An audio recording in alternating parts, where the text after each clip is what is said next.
Amém, irmãos? Vamos meditar na palavra de Deus, né, e desfrutar daquilo que Jesus conquistou por nós na cruz do Calvário. Amém? Quando falamos de paz, né, se eu não me engano, obrigado, querido. Se eu não me engano, vibe significa uma tendência. Então, para que a paz se torne uma tendência em nossas vidas, todos nós que estamos aqui sabemos que precisamos de Cristo. Sem Jesus, não existe paz. Ele é o príncipe da paz, é um dos atributos que Jesus recebe. E quando a gente para pensar que a nossa saudação, independente de denominação, uns falam a paz do Senhor, outros falam graça e paz, a paz de Cristo. A paz é uma identificação, é uma parte da identidade do cristão.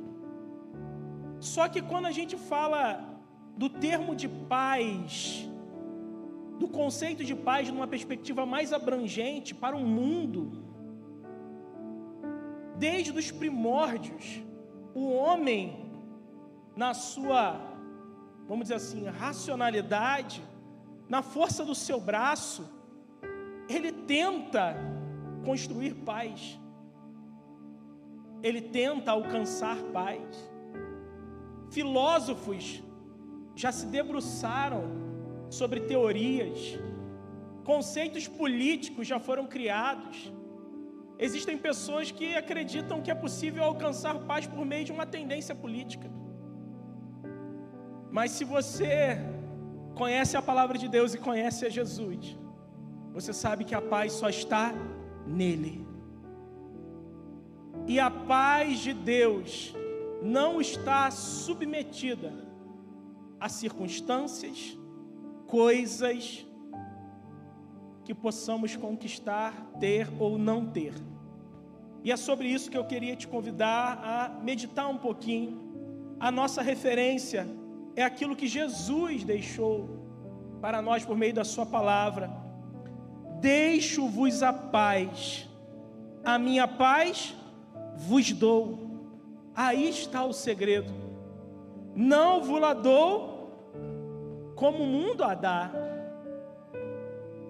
Jesus, ele deixa claro: eu vos dou a paz, mas eu não vos dou como o mundo consegue, como o mundo a enxerga, como o mundo pensa que tem. E ele termina dizendo: não se turbe o coração, nem se atemorize. Irmão, se a gente for para o contexto em que Jesus está dizendo isso, se você for para o livro de João, a partir do capítulo 14, se você conhece um pouquinho da Bíblia, você sabe que do 14 para frente é o momento em que Jesus está preparando os discípulos para o momento mais difícil, que seria prisão, escárnio, ferida, humilhação, traição, negação, morte, dor. E Jesus está dizendo: não se turbe o vosso coração. Quando você entende que Jesus está falando isso, preparando os discípulos para o pior momento possível que os seres humanos podem imaginar, você fica claro no meu e no seu coração: a paz não depende de circunstâncias. Amém? A paz não depende de coisas. A paz depende da provisão do céu sobre as nossas vidas. A paz depende do consolo do Espírito Santo. Uma coisa tremenda: Jesus, após estar ressuscitado, uns creram, outros não creram, né? As mulheres creram primeiro, Pedro ficou balançado, Tomé não creu. E Jesus fazia aquelas aparições esporádicas, e daqui a pouco ele e os discípulos trancados em porta, e olha que coisa tremenda. Eu estava vindo no carro dirigindo, o Senhor me fez lembrar disso como flecha. E aqueles discípulos trancados, portas cerradas, e falando assim: o que está acontecendo? Porque estava difícil de entender para a mente limitada dos discípulos. É a nossa mente, nós somos limitados. E aí Jesus aparece, Jesus entra, e a palavra de Deus diz que ele sopra o Espírito. Ele sopra e ele diz: deixe-vos a paz.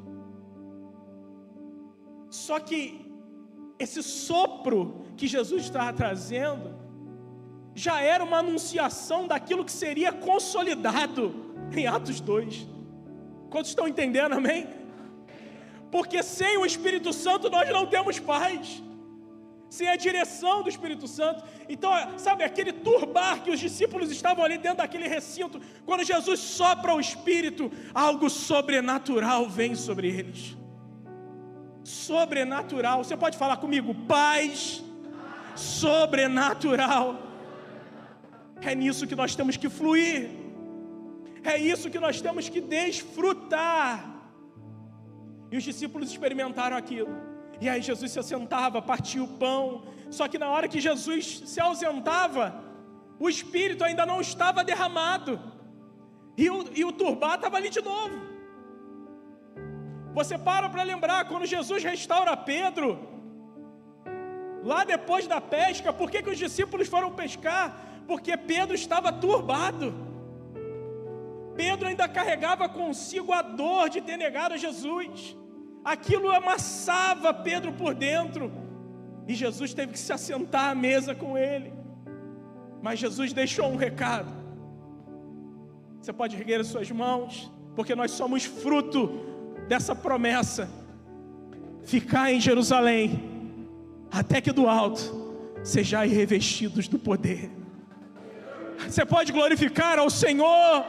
Santo é o teu nome, Jesus. Nós somos fruto do cumprimento dessa promessa, e hoje nós temos paz com Deus. Hoje nós temos essa paz sobrenatural, porque um revestimento veio sobre nós, veio sobre a igreja do Senhor.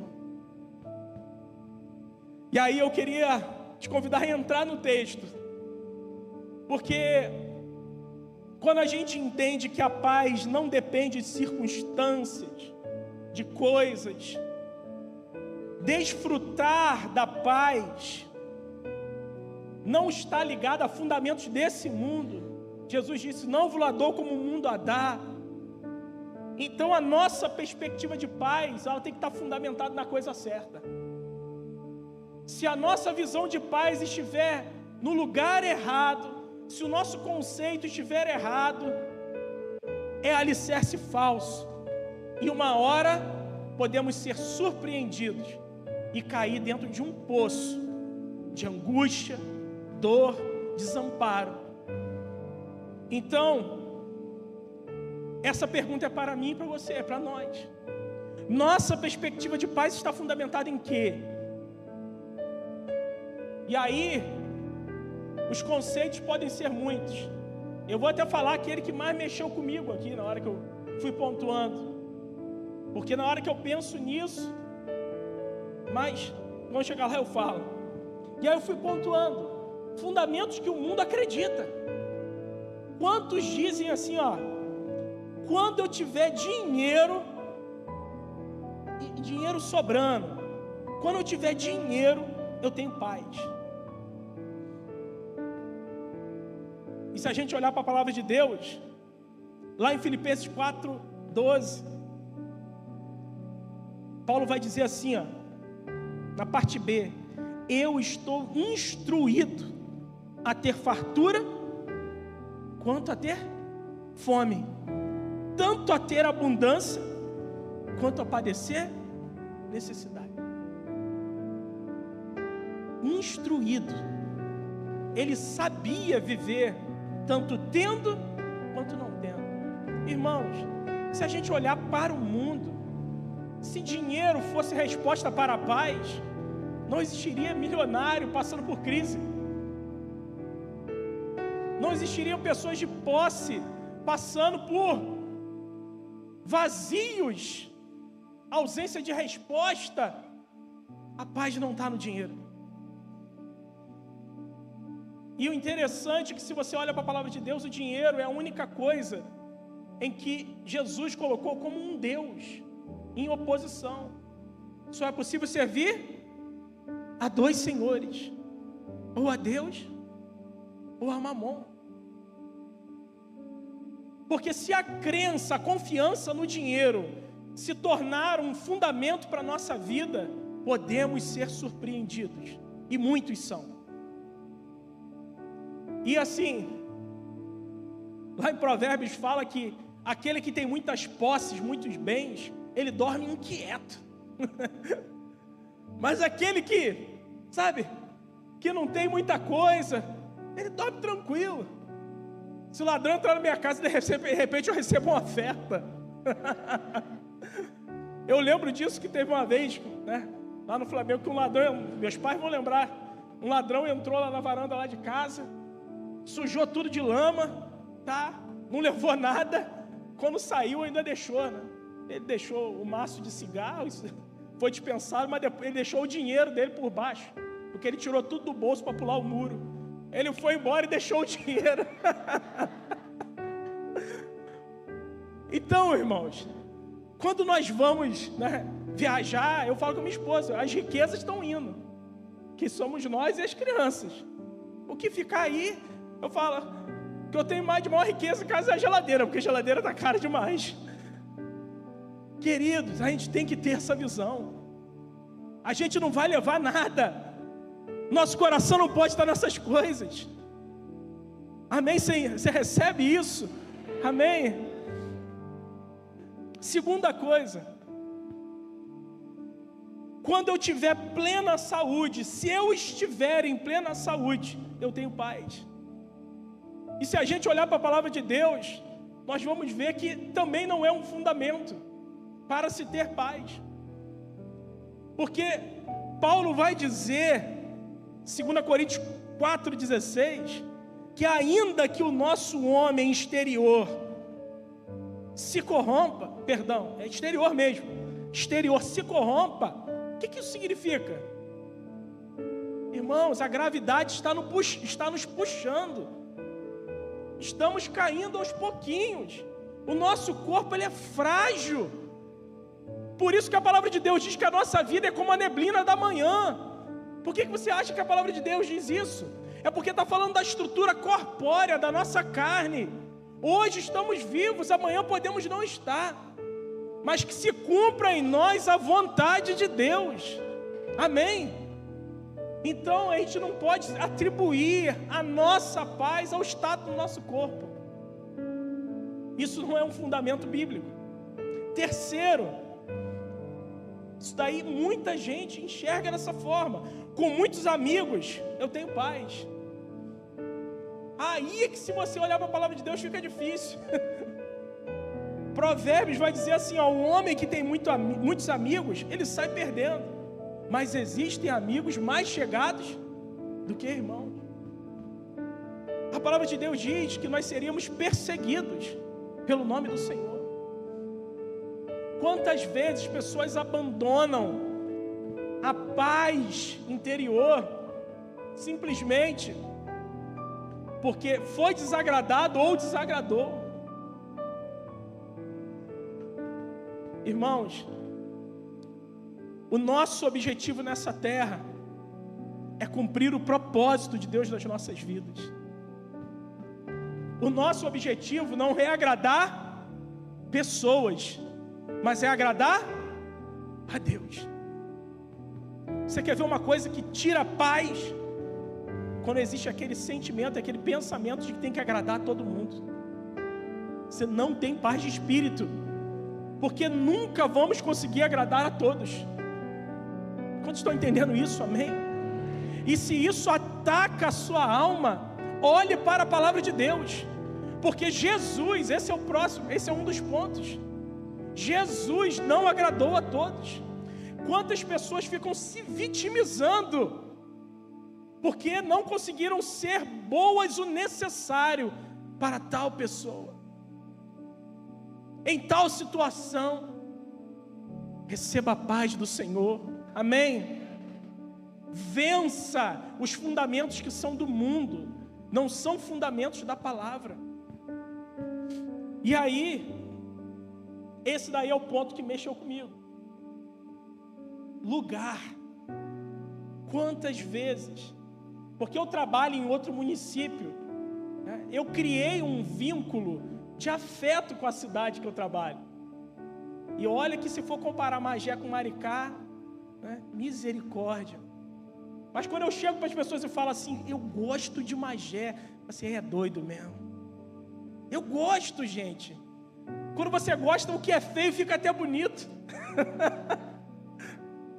Então assim, mas queridos, nunca ache que um lugar é determinante para que você tenha paz. Nunca ache. Porque grandes, vamos dizer assim, decisões muito ruins foram tomadas na palavra de Deus com esse tipo de pensamento. Quantos lembram da história de Jonas? Deus mandou ele ir para um lugar. Ele não teve paz com aquilo, mas o problema estava em Jonas, não estava em Deus. E aí Jonas chegou e falou, não, eu não vou, eu vou para Tarsis. Todo mundo sabe o que aconteceu, amém? Levanta a mão, quem sabe? Amém, glória a Deus. Ele teve que ir para Nínive, da forma mais dolorida possível. Uma outra passagem, que essa mexe muito comigo. Elimeleque. Estava faltando pão em Belém. E o engraçado é que Belém significa casa do pão. E faltava pão. Elimeleque tomou uma decisão. Eu vou sair com a minha família. Minha esposa foi para Moabe. Quem sabe o que aconteceu naquele lugar? Pode levantar a mão. Pouca gente, então eu vou falar. Ele perdeu os 2 filhos. Ele morreu. Noemi ficou sozinha, sua esposa, com as suas 2 noras. O propósito de Deus se manifestou ali? Se manifestou. Mas o lugar não determina a paz e a provisão de Deus. É Deus que determina isso. Amém? Então, quando a gente cria, sabe, aí eu anotei para mim, sabe aquela visão de lugar que te traz paz? Aquela casinha, eu anotei, ó, aquela casa no campo, com cerquinha branquinha. Sabe o que significa cerquinha? É porque o lugar é tranquilo, você não precisa de muro, você não precisa de câmera, você não precisa de arame farpado, você não precisa de cerca elétrica. Cerquinha branquinha, tudo gramadinho. E aí você vê os passarinhos cantando, a cachoeira próximo. Automaticamente, aí você pensa assim, que paz. Se Deus não estiver ali, irmãos, não será um lugar de paz. E o lugar mais atribulado que você possa imaginar na terra, se Deus estiver contigo, você terá paz. Não está no lugar, está na onde Deus está te enviando, está naquilo que Deus está fazendo por meio da minha vida, da sua vida. Aí está a resposta da paz. E nós temos que lutar contra os conceitos do mundo. E por último,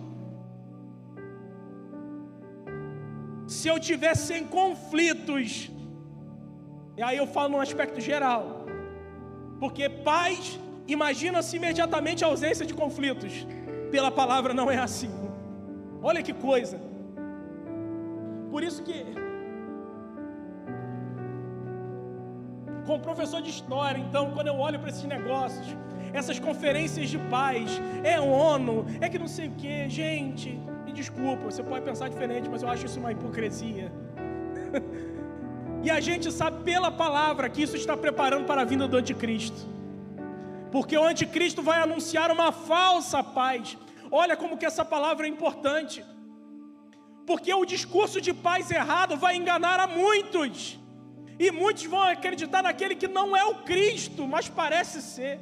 Porque ele vai trazer uma falsa paz. Você pode olhar para o irmão que está do seu lado e falar assim: desperta, porque o verdadeiro sentido de paz te coloca na mão de Cristo. Amém? O falso sentido de paz te entrega ao anticristo. É muito sério isso. E aí, a ausência de conflitos, ou não, se eu não tiver oposição nenhuma da minha família, às vezes a gente pensa assim: não, se dentro do meu contexto familiar não tiver conflito nenhum, oposição nenhuma, eu estou em paz. Ih, irmão, desculpa te dizer, mas a palavra de Deus também não traz fundamento para isso, não. E como assim? Eu já falei esse texto.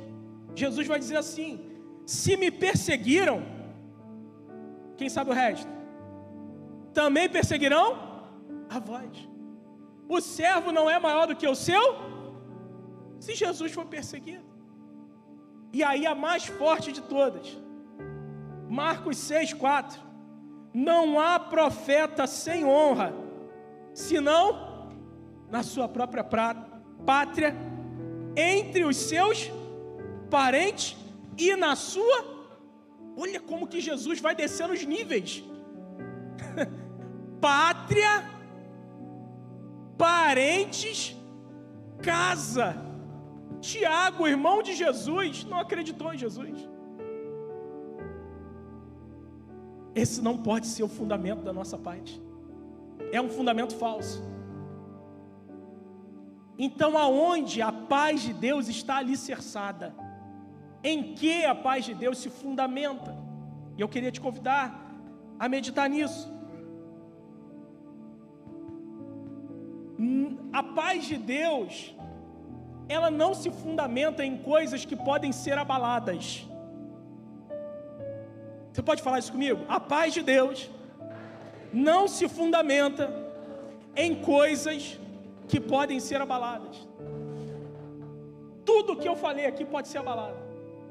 E aí, esse texto é poderoso. Agora eu queria te convidar a ler comigo Hebreus 12, do versículo 27 a 29.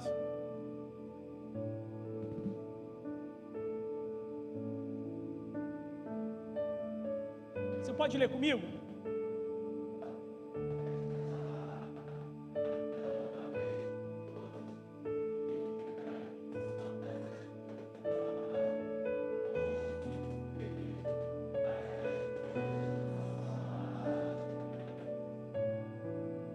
Por isso,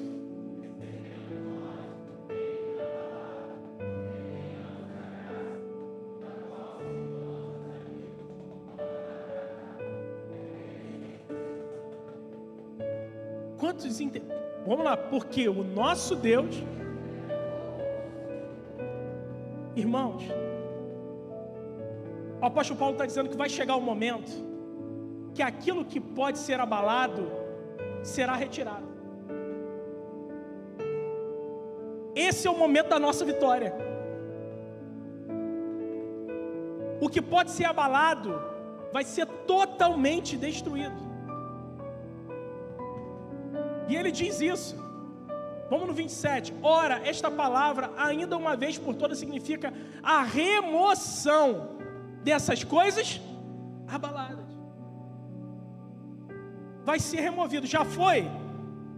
Já foi. Não foi, perdão. Não foi, mas será.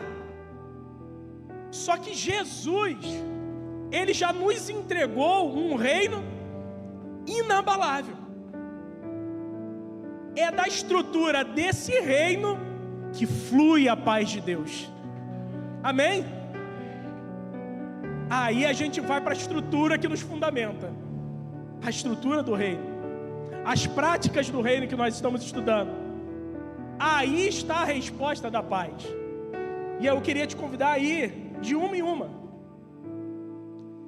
Primeiro, Jesus é o fundamento principal. Pois fomos reconciliados por meio dele. E esse versículo é tremendo. Queria te convidar a ler comigo Romanos 5, versículos 1 e 2.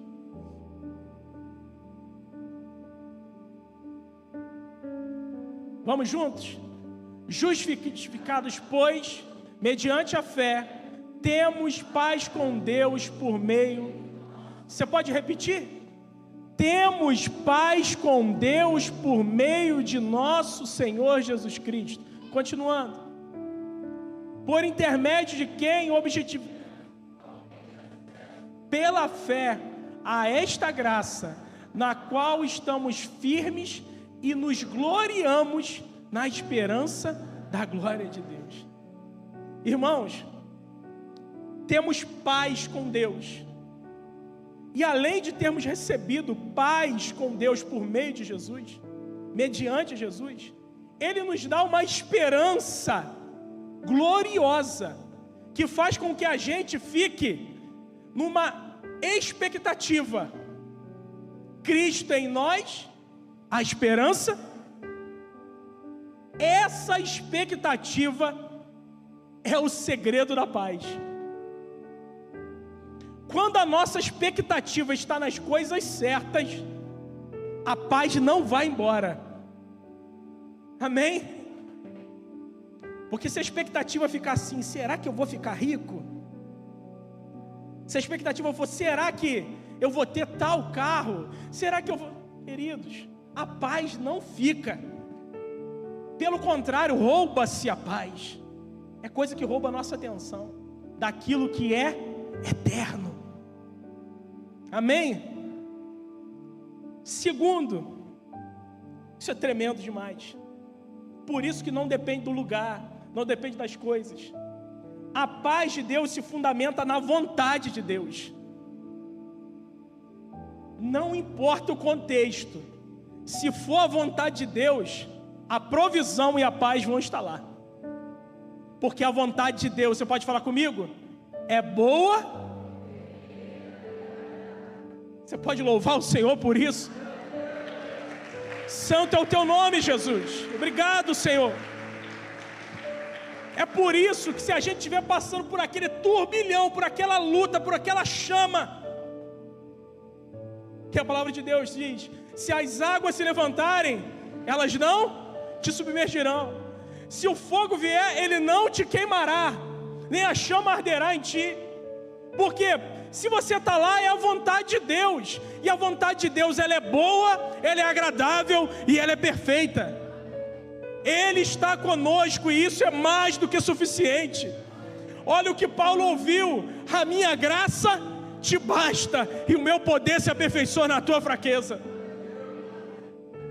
Gente, Paulo não ouviu isso no momento que ele estava ali tomando água de coco de frente para a praia, não. Paulo ouviu isso no momento que ele estava pedindo que tirasse o espinho da carne.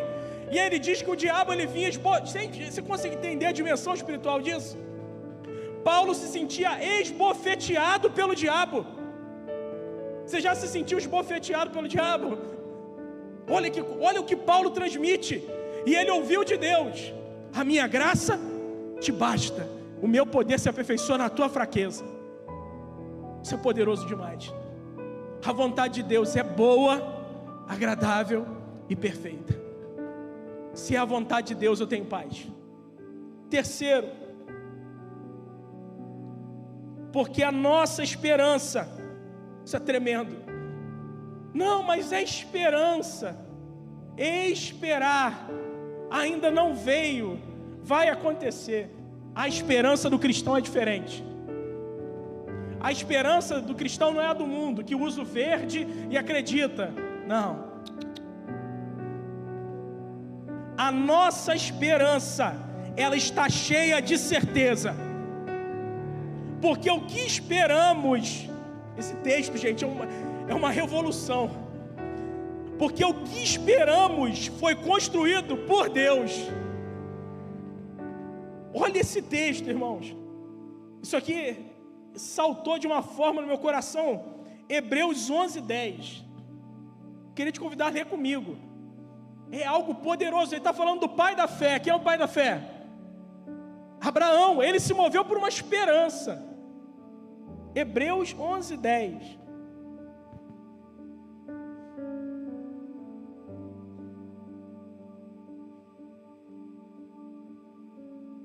Eu não notei aqui não. Vamos ler juntos. Olha isso, gente. Porque aguardava a cidade que tem fundamento. Peraí. Segura. Peraí. O que a gente aguarda não é sem fundamento. Tem fundamento, tem alicerce firme.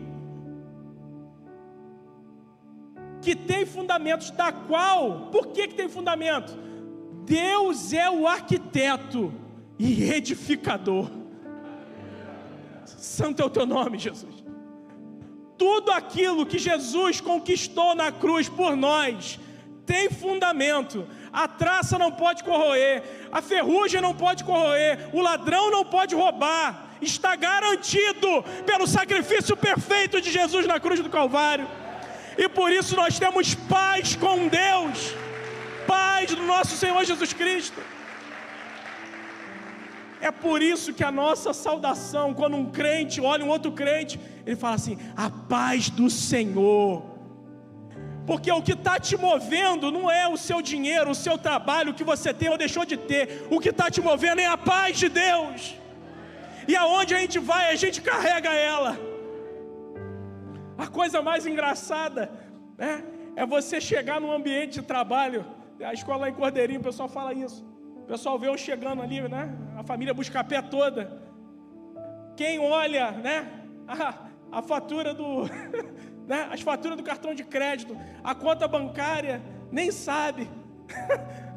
Aí a pessoa, meu apelido na escola virou: esse é o homem próspero. A professora pegou e falou assim: não, Davi é próspero, olha isso. Eu falei assim: aleluia. Eu recebo isso em nome de Jesus. Porque não, querido, a prosperidade não está no valor do seu contra-cheque. A prosperidade não está naquilo que você tem ou deixou de ter, mas está na provisão de Deus, que não te deixa faltar nada. De nada tenho falta. Elias, ele ouviu a voz de Deus e falou: vai para o deserto. Aí você pensa assim: que isso? O deserto é um lugar de escassez, de tudo ruim que você possa imaginar. Ele obedeceu a voz, a provisão estava lá. O corvo foi, a viúva estava. Aonde Deus te manda ir, a vontade de Deus traz provisão. Amém? Então assim, a nossa paz não depende de circunstâncias. Nossa esperança está cheia de certeza, porque é Deus que construiu. E por último, penúltimo, perdão. Por que nós temos paz? Pois temos ensino e consolo em nossas necessidades. Jesus deixou: eu não vos deixarei órfãos, eu enviarei o Espírito Santo, o Consolador. Você pode pensar assim: quantos aqui já passaram por vales terríveis, perdas, lutas, que na sua humanidade você pensou assim: eu não vou suportar. Agora você pode dizer por que você venceu. Amém? É porque o Espírito Santo estava ali, te ensinando, te consolando.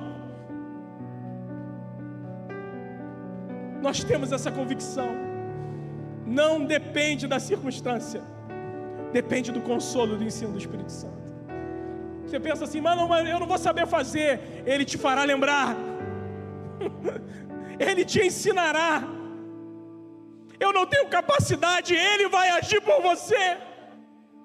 Ele vai te capacitar. É o Espírito Santo, aquele que supre todas as nossas necessidades. E por último, pois a nossa atenção, queria te convidar a ficar de pé. A nossa atenção não está nas coisas terrenas, mas está nas coisas eternas. Eu queria te convidar a ler esse texto, para a gente encerrar. Irmãos, eu queria te convidar a entender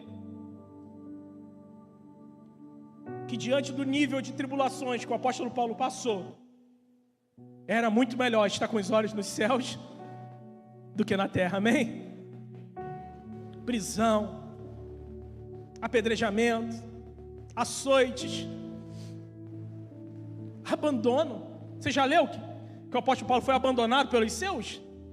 Tem um momento que ele vai falar assim, ó, pede para, esqueci alguém, pede para trazer a minha capa, porque tal me deixou, tal me deixou. Ele está sozinho, gente, tendo pregado a multidões, tendo rompido a Ásia, chegaram até a Europa, estava sozinho. E aí o apóstolo Paulo vai dizer, eu queria te convidar a ler comigo, 2 Coríntios 4:18.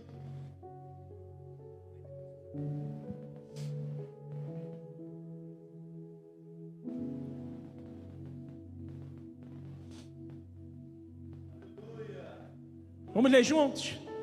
Não atentando nós nas coisas que se veem, mas nas que se não veem, porque as que se veem são temporais, e as que se não veem são eternas. Você pode glorificar o Senhor? Obrigado, Jesus. Santo é o teu nome, Senhor. E que o Espírito Santo consolide essa palavra no meu e no seu coração. Amém? Que Ele te instrua, que Ele continue falando ao seu e ao meu coração, por meio dessa palavra, em nome de Jesus. Amém? Amém.